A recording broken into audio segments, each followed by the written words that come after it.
Hey, Juggalo. Do you want to hear a murder story about the Juggalo? Stay tuned. I'm going to tell you guys about the Juggalo murders back in 2012. Thank you for joining in with Storytime with Auntie Kookoo. If you don't know what a Juggalo is, let me tell you. A Juggalo is a fan of ICP, also known as Insane Clown Posse, or really a fan of any psychopathic hip-hop group. So the story involves Juggalos today.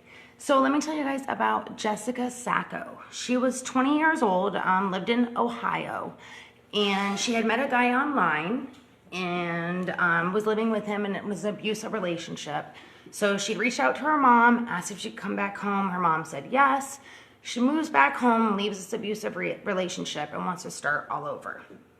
So Jessica Sacco is 20 at the time and lives in Ohio, is now living with her mom. While she's living with her mom, she is bipolar, starts taking her medication as she should be, and things start going good for her. She's starting to get her life back together. While she's living with her mom, she's on her bipolar medication, everything is going well. So she decides, why not go online and see if we can find my Prince Charming? Again, like I said, her first boyfriend, who was abusive, she met online. Not that I'm knocking online dating, but anywho. So she goes online and she meets a gentleman, I use the term lightly, named Matthew Puccio, who was 25 years old. This is in 2012. So they meet online and they start doing the typical thing like most people online dating, chatting every day, back and forth. And she is head over heels in love with this man. So they've only talked online. She hasn't actually met him yet. She's still living at home and she's starting to do much better. So her mom, Sue, is very encouraging. Is like, you're doing well. If you want to move out, get your own place. I'm happy to help you. I only have one rule.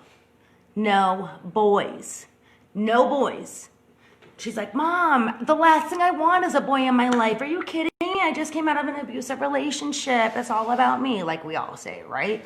So Mom helps her get her own apartment. And literally this bathroom, this apartment is very small. But it was a big joke about the bathroom. They called it the one butt bathroom because it was literally so small that only one butt could fit in it. The reason I mention this is it will come into play later. Make sure you're listening.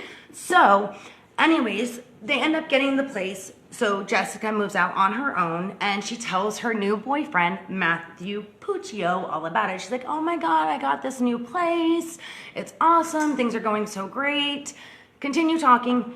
About 2 months after they met, guess who shows up? Can you guess? Can you guess? Shows up. Jessica's like, oh my God, things are so great. He shows up, he's hanging out, things are going good, even though she knows, Mom said, no boys. If you want me to keep helping you pay for this little place to have your independence, no boys. But she's like, it's all right, he's just here for a bit. So Matthew's like, what's up, Jessica? Oh, we're a match made in heaven. Hanging out, he moves in and he ain't leaving. So she's like, all right, I'm in heaven, I'm in love, this is wonderful, but I gotta keep it secret from my mom. So that's the plan. After a few weeks, things are going great. They barely even left the apartment. They were having so much fun.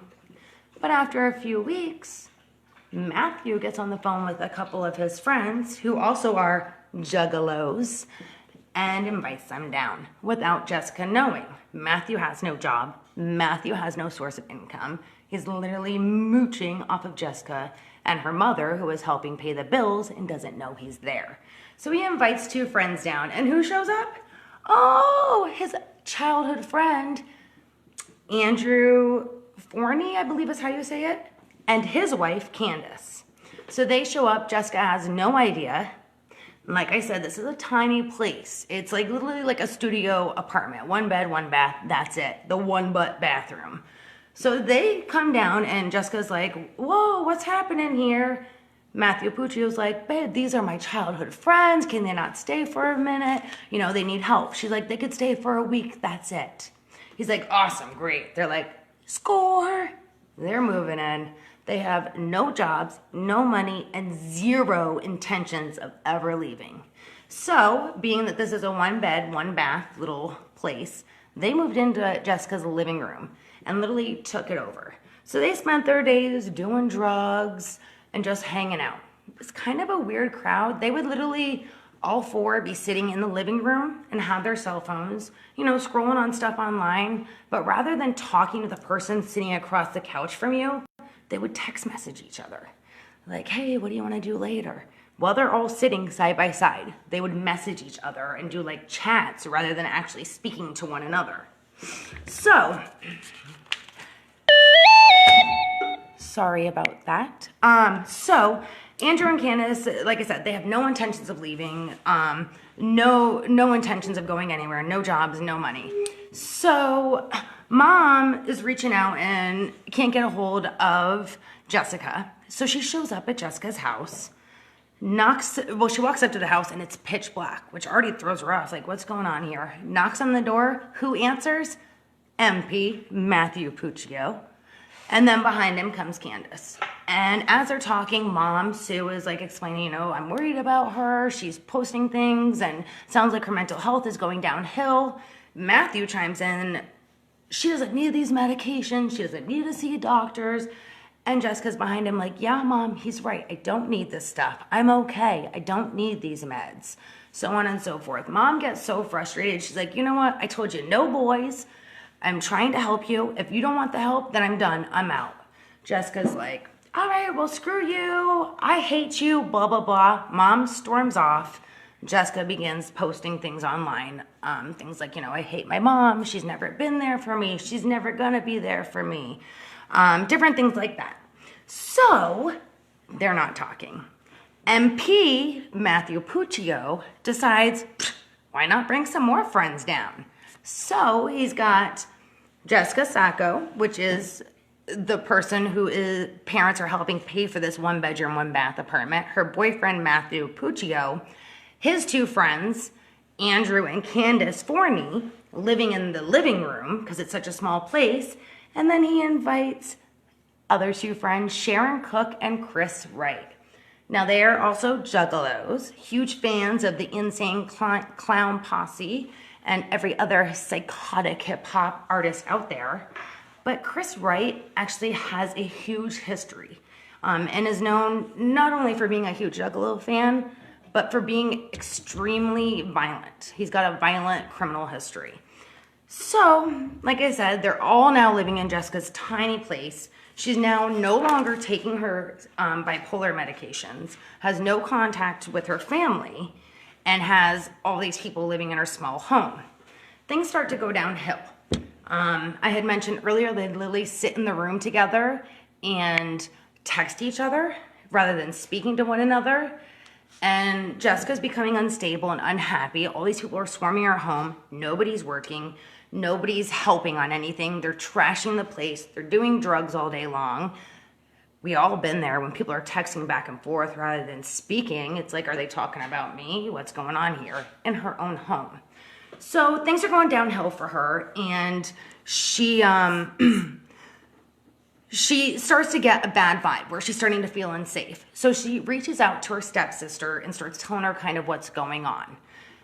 She also reaches out to her mom and is like, things just aren't right. And her mom's listening to her, but she's not really coming clean on what's happening. She's just saying that she's not feeling good. Turns out, while they're doing these secret messages, Candace had started messaging the other people in the group saying, wouldn't things be so much better if Jessica wasn't even here? We'd be able to come and go when we want if Jessica wasn't here. So they all get that plant seeded and start thinking. And they start plotting and they start planning. And Jessica starts to feel something's going on and feeling unsafe. So not only has she reached out to her stepsister, but she even reached out to her mom, even though they had left on bad terms the last time they saw each other, and asked about moving home. And her mom, which I've seen, documentaries and stuff, regrets it to this day, but had said, I'm super busy right now. It was at the beginning of a week, like a Monday, Tuesday. I'm super busy right now. Now is not a time for me to come get you and bring you to move back home.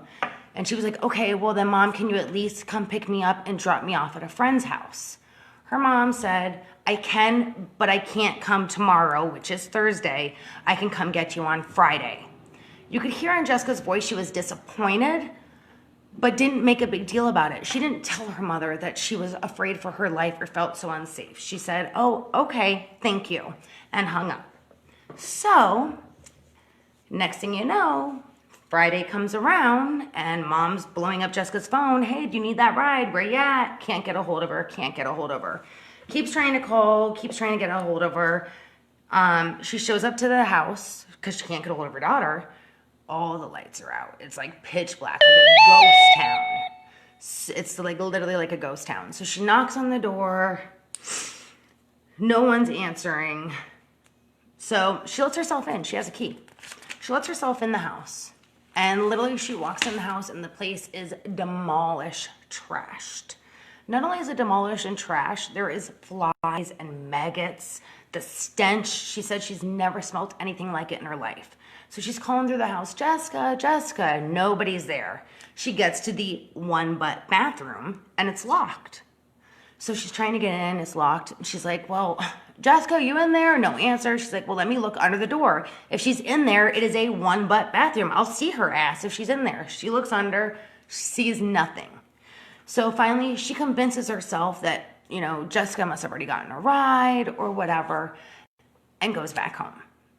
Now it's been several days. So she calls one of her friends and she's on the phone telling her what's going on. You know, I went there, the boyfriend answered, my daughter's not answering, now there's nobody there. As she's on the phone with her friend, she sees the sheriff's pulling up in her driveway. We're not stupid. Your child's missing and a sheriff pulls up in the driveway. She knows exactly what's about to happen. She hangs up the phone. The cops come in and they tell her, your daughter's dead. She's devastated. Of course, come to find out, the entire time she had been in the house. The landlord had found her in the bathroom, a bunch of blankets piled on top of her, and she'd been dismembered. So they start doing an investigation, asking around what's going on, who's been there.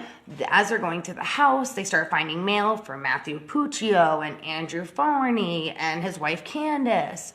So those three are suspects immediately. They bring those mofos in, start questioning them. They deny everything. Matthew Puccio, the boyfriend, is like, no, she broke up with me and started dating Chris Wright. And they kicked me out of the home. I haven't seen her since. So the cops are like, oh, Chris Wright, they know that name. Like I said before, he has a violent past. So they pulled his info up real quick, found him within 1 hour, brought his ass into the police station, started questioning him. Once they start, doing the forensics and stuff, they were able to look in the bathroom with forensics and see that there wasn't just one or two people's footprints, but everybody who lived in the home's footprints were in the blood, so they all participated. So they confront them and tell them, the jig's up, dude. You guys are lying. We know what's going on. Here's the evidence, the facts, the DNA we have. So everyone starts confessing. So here's what really happened. On the day that Jessica Sacco was brutally murdered, she was talking with her boyfriend, Matthew Puccio, and he asked her, can we walk into the room to talk? As they went into the room together, they began talking, and he stabbed her. You know how they like to text each other? He texted all the other house guests and asked them to come to the bedroom to look at what he had done. Jessica was still awake and alive at the time. And after they'd seen what, I had stabbed her, this is what I did, he said, please leave, I need to talk to Jessica. His final words to Jessica were, I've stabbed you, so now I have to kill you. So he proceeds to kill her. And then after several moments, he texts the house guests that are in the next room again and says, can you guys bring me a smoke? So they come in and bring him some smokes. And according to Chris Wright, he says this is when he walked in the room and there was a bag over Jessica's head and she was already dead. So he went into survivor's mode, trying to figure out what do we do from here. And Chris Wright admits that it was his idea to dismember Jessica and then dispose of her body parts in different locations. So that's what they did. They all jumped in there and attempted to dismember her. They were able to get her arms and legs off, but then they began to panic and get paranoid and ran off and left the home. So they left her corpse, her body, what was left of it, in the bathtub, no arms, no legs, the head was still attached, and they had run off. So,